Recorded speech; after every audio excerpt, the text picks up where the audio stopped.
नमस्कार दोस्तों, आप सभी लोगों का हार्दिक स्वागत, अभिनंदन और आभार। आज हम बात करने जा रहे हैं एक बहुत ही खास वर्गा चार्ट के बारे में या डिविजनल चार्ट के बारे में, और वो है D7 चार्ट, सप्तमांश चार्ट। सप्तमांश चार्ट क्यों देखा जाता है, D7 चार्ट क्यों देखा जाता है? सप्तमांश चार्ट से हम हमारी संतान के बारे में, संतान की लाइफ के बारे में हर एस्पेक्ट को बहुत डिटेल में जान सकते हैं, बहुत माइन्यूटली जान सकते हैं। तो D1 चार्ट, D9 चार्ट, जिसको कि हम नवांश चार्ट कहते हैं, भाग्य का चार्ट कहते हैं, और फिर हम सप्तमांश देखेंगे कि सप्तमांश में ग्रहों की स्थिति कैसी है, ताकि हम संतान के बारे में अगर हमको कोई चीज डिटेल में पता करनी हो तो हम वो सप्तमांश से देख सकते हैं। अब सप्तमांश को कैसे देखें, कौन कौन सी चीजों का ज्यादा ध्यान रखें, और सप्तमांश में जितने भी घर हैं या जितने भी भाव हैं वो क्या क्या शो करते हैं, वो क्या क्या दर्शाते हैं, उन सब की बात हम इस वीडियो में करेंगे।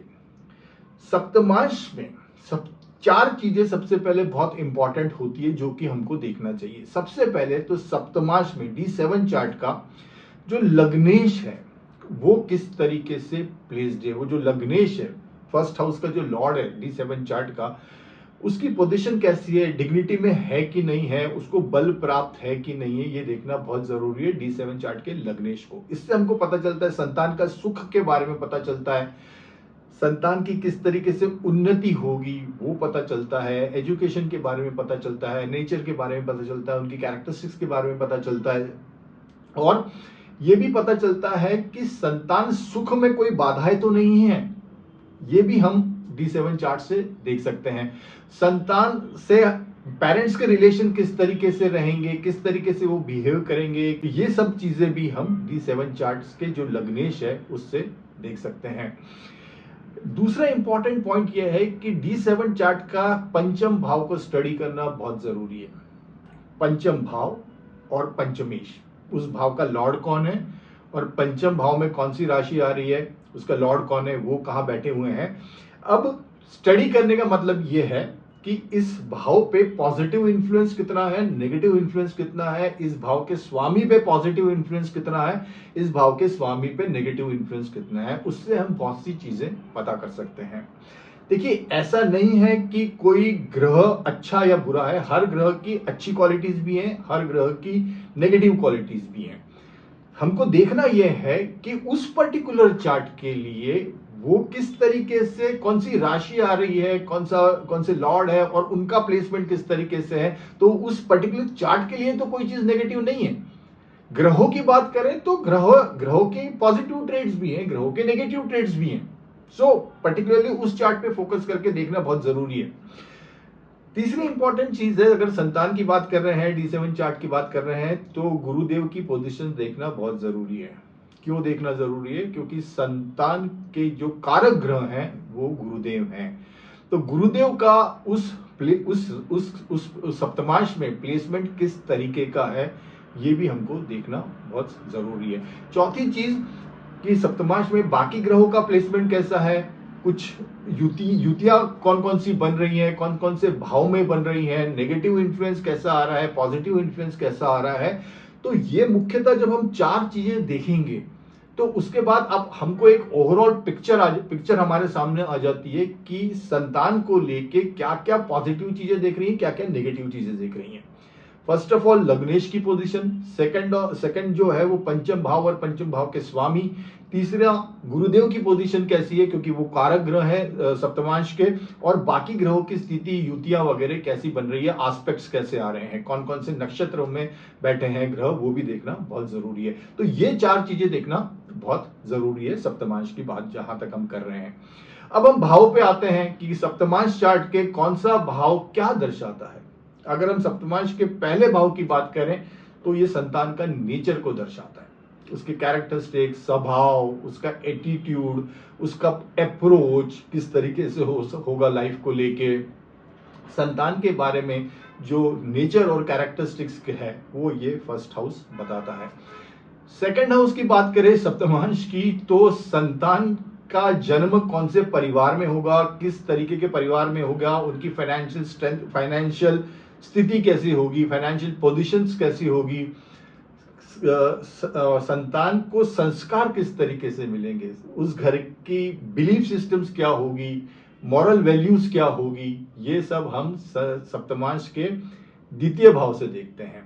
तो फाइनेंशियल स्टेटस और आपका जो संस्कार है वो हम सेकंड हाउस से देखते हैं सप्तमांश के। तृतीय भाव की बात करें सप्तमांश की, तो संतान का पराक्रम किस तरीके से रहेगा, साहस किस तरीके से रहेगा, संतान मेहनत किस तरीके से करेगा और उसकी कम्युनिकेशन स्किल्स किस तरीके से होगी, उसका इंटरेस्ट किस डायरेक्शन में होगा, किस तरीके से इंटरेस्ट होगा, ये सब हमको तृतीय भाव बताएगा।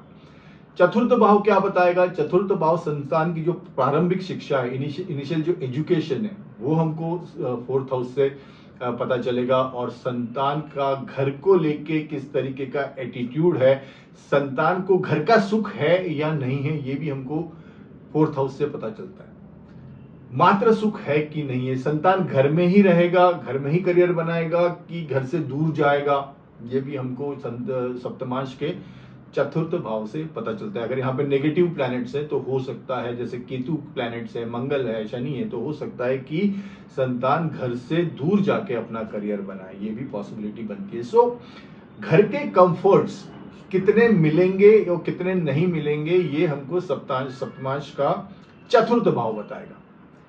पंचम भाव की बात करें तो संतान सुख कैसा होगा, संतान की संख्या कितनी होगी, संतान की बुद्धिमत्ता कैसी होगी, संतान क्रिएटिव होगी कि नहीं होगी, संतान की मेंटल कैपेबिलिटी कितनी होगी, वो हम सप्तमांश के पंचम भाव से जानेंगे। हम सप्तमांश की बात कर रहे हैं, D7 चार्ट की बात कर रहे हैं, तो पंचम भाव जैसे कि मैंने बताया वीडियो के इनिशियल्स में कि fifth house plays an very important role. ये यहाँ का भाव पे नेगेटिव इन्फ्लुएंस है या नहीं, ये भी देखना जरूरी है। और इस भाव के स्वामी, इस भाव में राशि कौन सी आ रही है, ये भी देखना बहुत जरूरी है। और इस भाव के जो स्वामी है, जो उस राशि के जो स्वामी है, वो कहाँ बैठे हैं, वो तो नेगेटिव इन्फ्लुएंस में नहीं बैठे हैं, उनकी दृष्टि अगर यहाँ पे है, गुरु के साथ है या नहीं है, गुरु की दृष्टि पंचम भाव पे नहीं है, बहुत सारी चीजें ऐसी हैं जो यहाँ पे देखना बहुत जरूरी है। बट हम सिंस संतान की बात कर रहे हैं तो fifth house plays an very major role. लग्नेश तो ऑफकोर्स है ही, but fifth house also plays an very major role. So fifth house को स्टडी करना डिटेल में बहुत जरूरी है। षष्टम भाव की बात करें सप्तमांश की, तो संतान के जो शत्रु होंगे, शत्रु किस तरीके के होंगे, शत्रुता होगी या नहीं होगी, स्वास्थ्य किस तरीके का रहेगा, ये सब हम षष्टम भाव से देखते हैं। D7 चार्ट के सेवंथ हाउस की बात करें तो संतान के विवाह के बारे में पता कर सकते हैं, उसका दाम्पत्य जीवन किस तरीके का होगा, ये हम सब सेवंथ हाउस से देख सकते हैं। एट्थ हाउस की बात करें सप्तमांश की, तो जो संतान है उसके लाइफ में जो ऑब्स्टिकल्स या चैलेंजेस की हम बात करते हैं, या ऑल ऑफ ए सडन जो इवेंट्स होते हैं, उसके बारे में हम एक अंदाजा लगा सकते हैं कि इनका एट्थ हाउस किस तरीके से प्लेस्ड है, इस एट्थ हाउस पे किस तरीके का इन्फ्लुएंस है, संतान की रुचि किस तरीके की होगी। हो सकता है कि अगर गुरु ग्रह बैठे हों, केतु ग्रह बैठे हैं, तो हो सकता है कि संतान का इंटरेस्ट अध्यात्म की तरफ ज्यादा हो। So eighth house is a secret house, is a hidden house. So यहाँ पे इसको स्टडी करना भी बहुत इंपॉर्टेंट है। ऑब्स्टेकल्स को भी शो करता है एट्थ हाउस, तो उससे भी हम संतान के जीवन में जो संघर्ष किस तरीके का है, संघर्ष कम है, ज्यादा है, वो भी हम एट्थ हाउस से डिटेल में जान सकते हैं। नाइन्थ हाउस की बात करें तो संतान का भाग्य किस तरीके का है, संतान की उच्च शिक्षा किस तरीके की होगी, संतान की जो प्रवृत्ति है, जो एटीट्यूड है, वो धार्मिक है या नहीं है, उस तरफ झुकाव है या नहीं है। अब मान लीजिए कि सप्तमांश के नवम भाव में राहु है, तो राहुदेव है, तो हो सकता है कि संतान जो हमारा ट्रेडिशनल बिलीफ सिस्टम है वो ना माने, और वो एक उसका जो सोचने का तरीका हो धर्म को लेके वो अलग हो, बिकॉज वहां पे राहु बैठे हैं। अब गुरु है, बुध है, शुक्र है, तो हो सकता है कि उसका जो झुकाव हो वो आध्यात्मिक झुकाव हो, और सेवा भाव हो, उसमें बड़ों की आज्ञा मानना, सेवा करना, दान करना, धर्म करना। तो डिपेंड करता है कि वहां पे ग्रह कौन सा बैठा है और राशि कौन सी आ रही है।